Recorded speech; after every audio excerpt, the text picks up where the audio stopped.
안녕하십니까. 저는 오늘 생명의 삶 전도서 개관으로 만나게 될 한마음교회 김점수 목사입니다. 이 시대는 진리가 발 아래에 들어 있어도 죽지 않는 시대입니다. 다시 말하면 진리에 대한 무관심과 외면이 일상화된 시대라고 저는 생각을 하고 있습니다. 이런 시대를 바라봤던 한 작가가 있습니다. 모베딕의 작가였던 바로 허먼 멜빌인데, 이분은 이런 시대를 보면서 이런 말씀을 남겨주었습니다. 이 시대는 육신은 문명을 사나 정신은 야만을 산다. 전 이 진단이 옳다고 생각을 합니다. 저는 우리 세대가 하나님의 말씀에 귀를 기울이고 청종할 때가 되었다고 생각을 합니다. 왜냐하면 하나님께서는 말씀으로 말씀하시는 분이라는 겁니다. 하나님의 말씀에 대한 태도가 한 국가와 개인의 운명을 결정을 했습니다. 어떤 세대가 하나님의 말씀을 청종할 때, 기쁘게 영접을 할 때는 그 시대가 희락과 평강으로 점철되었습니다. 그런데 반면 말씀을 거부할 때는 그 시대가 불행과 비극을 피할 수 없다고 저는 생각을 합니다. 그 증거가 바로 이스라엘의 왕조 역사였습니다. 지금 이 시대가 필요한 것은 하나님 말씀에 돌아가서 이 말씀을 경청 또는 청종한 시대가 되었다고 저는 생각을 합니다. 전도서는 구약에서 잠언과 욥기와 더불어서 3대 지혜서로 분류가 되고 있습니다. 지혜서란 인간이 어떻게 살면 행복하고 또는 번영을 하며 또 인간이 악을 멀리하기 위해서 필요한 것이 무엇인가를 설명하는 교훈집이 바로 지혜서가 됩니다. 성경 말씀은 지혜란 무엇인가를 설명하고 있는데, 먼저는 하나님 말씀에 따라서 선행과 구제를 베푸는 것이고, 더 나아가서 명철과 지혜로 악을 멀리하는 것, 이것을 참 지혜라고 우리에게 설명해 주고 있습니다. 더 나가서 말한다면 잠언서 9장 10절 말씀처럼 여호와를 경외하는 것을 참 지혜라고 우리에게 말하고 있다는 겁니다. 우리가 이 땅을 살 때 모순이 많고 또 부조리가 많지 않습니까? 바꿔 말하면 이 땅을 살다 보면 악인이 형통을 하고 또 의인이 고난당하며 또 나가서 내가 모든 수고만큼 결실이 없는 이런 부조리와 현실 가운데 우리가 놀랄 때가 있다는 겁니다. 납득이 안 되고 설명이 안 되는 현실 속에서 전도서는 우리에게 이런 말씀을 들려주고 있습니다. 모호하고 모든 것이 불확실한 현실 가운데서 하나님을 인식하고 하나님께서 일생 가운데 주신 소소한 기쁨을 누리고 사는 게 참 행복이다, 이런 말씀을 전도서가 담고 있다는 것입니다. 전도서는 바로 우리에게 어떤 길이 행복이며 어떤 길이 불행을 막는 척벽인가를 설명해주는 지혜서가 됩니다. 이런 관점에서 전도서는 황금주의와 배금주의들 또는 번영주의에 잠시돼가는 우리 시대가 귀를 열고 경청해야 할 하나님의 음성이라고 생각을 합니다.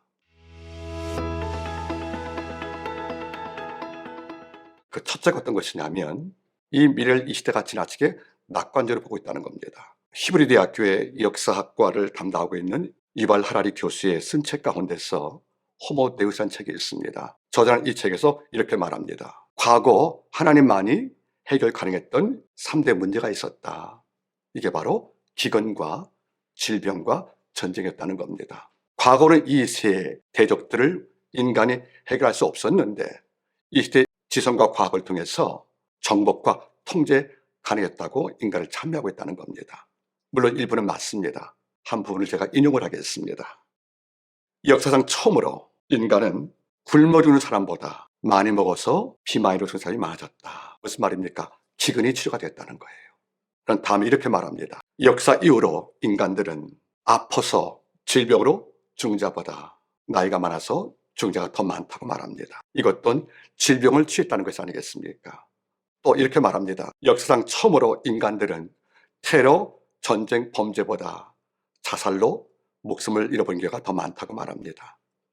인간이 넘을 수 없는 장벽이었던 기근과 질병과 더 나아가서 전쟁도 인간이 충분히 통제해 가는 요소가 되었기 때문에 인간은 위대하다는 겁니다. 그래서 그는 이렇게 말합니다. 이제 인간에게 남은 것은 생명과학의 진보를 통해서 우리의 뇌와 마음을 다시 설계해서 불멸과 영생을 얻게 되는 존재가 될 것이다. 그는 이렇게 말합니다. 불멸과 영생을 얻은 인간을 호모데우스, 신이 된 인간, 이렇게 표현했다는 겁니다. 과거에 비해서 우리는 많은 걸 진보했고 많은 걸 이루었습니다. 인간의 위대함을 부정하지는 않습니다. 그런데 더 이상 인간은 신의 보호가 필요한 존재가 아니라는 거예요. 인간은 성숙한 존재이기 때문에 하나님으로부터 독립할 존재가 되었다는 겁니다. 이런 잘못된 인간의 낙관주의가 전도서 말씀을 통해서 우리가 설득을 다시 당할 필요가 있다고 생각을 합니다. 두 번째는 바로 인간 삶에 곳곳이 침투해 있는 지나친 쾌락주의라는 겁니다. 이 시대에 불황을 모르고 있는 산업이 바로 향락산이라는 겁니다. 사람들은 애써본 모든 재물을 향락을 위해서 투자합니다. 우리 삶 속의 쾌락주의는 어쩌면 폭력 같은 완력을 가진 힘은 아니겠지만 우리 삶을 점차 악으로 잠식해가는 무서운 힘이라고 저는 생각을 합니다. 월트 디즈니의 성공 신화를 전기로 쓴 작가가 있습니다. 바로 닐 게블러입니다. 이 닐 게블러는 그의 전기 가운데 이런 말을 쓰고 있습니다. 이 시대를 지배하고 있는 것은 거대한 철학이나 심한 종교가 아니다. 이 시대를 지배하고 있는 것은 단지 오락이다. 이 오락이란 말을 쾌락과 향로 바꿔도 의미는 같다고 생각합니다. 이 시대는 핫한 것에 감동을 하고 얄팍한 것에 너무 쉽게 우리가 감탄단 말이에요. 이러니까 심한 종교의 교훈들 또는 철학들 이게 무겁거든요. 이게 관심을 갖지 않습니다. 쾌락은 또 다른 신이 되어서 우리 가운데 군림한다고 생각을 하고 있습니다. 쾌락이라는 것이 하나님께 다가서는 모든 것을 막는 요소가 되고 있다는 거예요. 어떻게 살 것인가 또는 어떤 것이 참 가치인가 이런 것에 우리가 몰입되어서 근심하기보다는 지금 여기서 즐겁고 행복하면 이게 전부라고 생각하는 우리의 판단이 여기 있다고 생각을 합니다. 이런 까닭에 쾌락주의라는 것은 우리에게 소리 없이 다가서는 큰 악이라고 저는 생각을 합니다. 전도서는 이렇게 말합니다. 이런 삶이 결코 옳은 삶은 아닙니다. 행복이라는 것은 하나님 안에서 그를 만나고 경배하는 관계에서 행복이 온다는 사실을 전도서 말씀이 우리에게 들려주고 있다는 것입니다. 이런 까닭에 이 시대가 다시 한번 전도서 말씀을 묵상해야 할 일이라고 저는 생각하고 있습니다.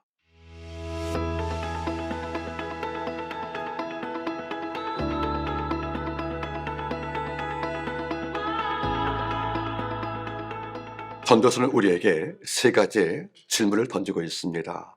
그 첫째는 인간이 서야 할 위치가 어디인가? 즉 우리가 피조물의 위치에 설 것인가 아니면은 낙관적 신이 될 위치에 설 것인가를 우리에게 분명히 알려주고 있습니다. 둘째는 전도서는 우리가 붙잡아야 영원한 가치가 무엇인가에 대해서 설명하는 귀한 음성이 담겨 있다고 생각을 합니다.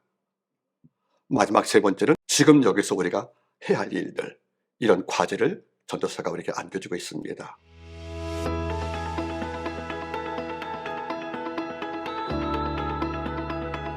전도서는 같은 지혜서인 욥기와 잠언서에 비해서도 잘 다루지 않는 성경 말씀입니다. 특히 모세오경 또는 시가서라든가 또는 역사서 비교할 때에도 우리의 관심이 현저히 떨어집니다. 더군다나 전도서는 또 신약에서 한 번도 인용이 안 된 유일한 성경 말씀이기 때문에 신약을 사는 모든 성도 입장 봤을 때에도 낯선 말씀인 것은 분명하다고 생각을 합니다. 이런 이유보다 더 근본적인 이유가 있다고 생각합니다. 그것은 바로 두 가지를 보고 있는데, 첫째는 전도서가 그 내용이 참으로 난해하다는 거예요. 다시 말하면 전반적인 지식이 없이 이 말씀을 접하게 되고 나면 전도서의 모든 말씀이 참 이해하기 어려운 부분이 참 많다는 겁니다. 전도서의 모든 진술을 바라보고 나면 어떤 부분은 서로 상충이 되는 거예요. 어떤 부분은 못을 보일 만큼 내용이 정말 전복시킬 만큼 내용이 다릅니다. 전도서의 말씀의 처음 부분을 바라보면 전도서의 저자가 이렇게 진술합니다. 해 아래 모든 것이 헛되다가 말하는 거예요. 그러니까 어찌 보면 해 아래 모든 수가 헛되다는 말을 했기 때문에 이 삶을 부정하는 느낌이 받고 사는데 그 뒤에 이 진술이 뒤집힙니다. 이 땅에 사는 모든 수고와 먹고 마심이 하나님의 불기시고 선물이다. 그럼 독자는 혼란이 오는 거예요. 헛되다고 강조했던 그 진술이 뒤집힌다는 거 아니겠습니까? 이런 부분이 반복이 됩니다. 또 한 가지는 지혜가 우매, 어리석음보다 우월한 거라고 칭찬하고 권양하지만은 또 이렇게 말합니다. 어리석은 자나 지혜로운 자나 죽음 앞에서는 다 공허하다. 그래서 앞에 대한 지혜의 찬사가 뒤로 가면 또 무효가 됩니다. 조금 더 나가다 보면 그 전도자의 진술 가운데 이런 말이 있습니다. 애써 수고해서 모은 재물을 얻는 것을 권유합니다. 이런데 또 이렇게 진술합니다. 그가 모은 재물을 다 쓰지 못하고 네가 죽을 수가 있고 네가 모든 재물이 제3자에게 상속이 된다. 이러니까 우리가 열심히 노동해서 많은 재물을 얻는 것에 대한 희망도 갖고 살다가 마지막에 다음 진술 바라보고 나면 우리 마음속에 또 혼란이 온다는 것이에요. 죽은 자가 복되다. 더 나아가서 태어나지 않은 자가 복다가 말하면서 이후에 이렇게 말합니다. 산 개가 죽은 사자보다 낫다고요. 죽음과 함께 또는 태어나지 않는 이것을 찬양하다가도 어느 순간에 희망을 또 말한단 말이에요. 살아난 자의 희망들을. 이럴 경우에 전도서 묵상하는 독자들의 마음속에는 또 한층의 혼란이 온다는 겁니다.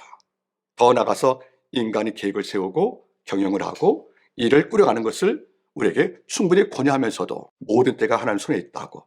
그래서 우리의 모든 계획이 아무리 애써도 아버지의 경륜 가운데 완성된다고 말씀하고 있는 거예요. 이러니까 독자들은 본문 내용에 많은 어려움을 겪을 수밖에 없다는 것입니다. 두 번째는 전도서의 문학 양식에 어려움이 있다는 겁니다. 복음서는 사건과 인물이 등장하잖아요. 그리고 서사가 있다는 겁니다. 베드로가 주를 부인했다. 이런 서사가 나오고 한 여인이 예수께 향유를 부었다. 이런 서사가 드라마가 되어 있기 때문에 읽을 때 현장감을 느끼는 거예요. 이런데 전도서는 전체가 진술입니다. 인물 등장도 없고요. 어떤 사건이 촉발되는 드라마도 없고 건조한 문체라는 거예요.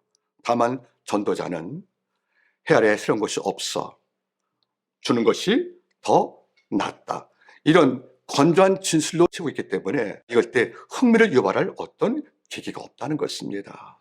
이런 까닭에 전도서는 신학을 사는 일반 독자들이 바라봤을 경우에 흥미라든가 어떤 관심들 또 이 시대에 필요한 음성들 이걸 접하기가 어렵다는 거예요. 또 전도서 안에 어떤 것이 있냐면 전도서의 진술 양식이 비유가 많고 상징이 많다는 겁니다. 예를 들어서 구제와 선행을 강조하는 11장을 바라보게 되어지고 나면 굉장한 상징이 나옵니다. 또 나이 먹어서 노시할 때 육체 퇴락을 설명하는 12장 말씀 바라보면 그 상징 깊이가 깊어서 전문적인 학자라든가 주석에 도움받지 않고는 이해가 어렵다는 거예요. 이런 많은 부분들이 복음서의 이슈였던 신약성도 바라볼 때에는 접근이 용이치 않다는 것입니다.